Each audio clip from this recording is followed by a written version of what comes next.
பங்குனி உத்திரம் இன்றைக்கி என்னோட டே எப்படி போச்சுன்னு பார்ப்போமா. ஒரு குட்டி vlog. ஓகே.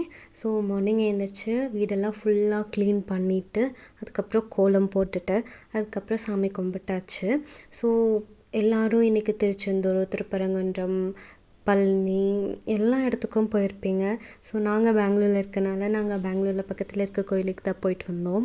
ஸோ எத்தனை பேர் இன்றைக்கி எந்தெந்த ஊருக்கு போனீங்க, தரிசனம்லாம் எப்படி இருந்துச்சு அப்படின்னு சொல்லி கண்டிப்பாக சொல்லுங்கள். இப்போ என் ஹஸ்பண்ட் என்ன சொல்கிறாருன்னு பார்ப்போமா.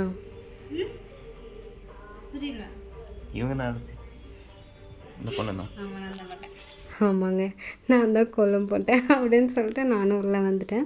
ஸோ அதுக்கப்புறம் வீடு சாமியெல்லாம் கும்பிட்டு நாங்களும் கோயிலுக்கு போகலாம் அப்படின்னு சொல்லி கிளம்பிட்டோம்.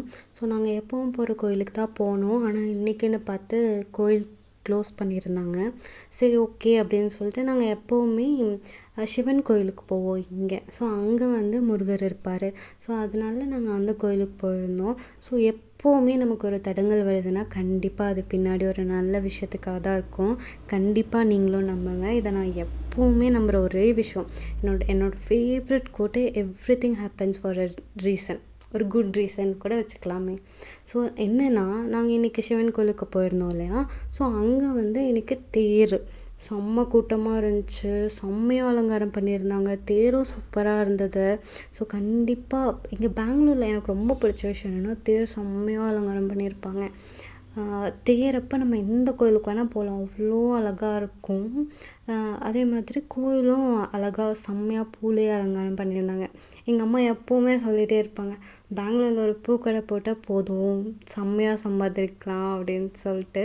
எனக்கு அப்போது தெரியாது, சின்ன பிள்ளைல புரியல.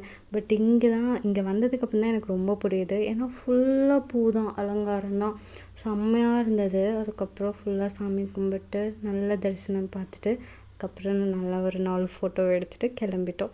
ஸோ உங்கள் டே எப்படி போச்சுன்னு கண்டிப்பாக கமெண்ட் பண்ணுங்கள். நம்ம இன்னொரு வீடியோவில் பார்ப்போம். பாய்.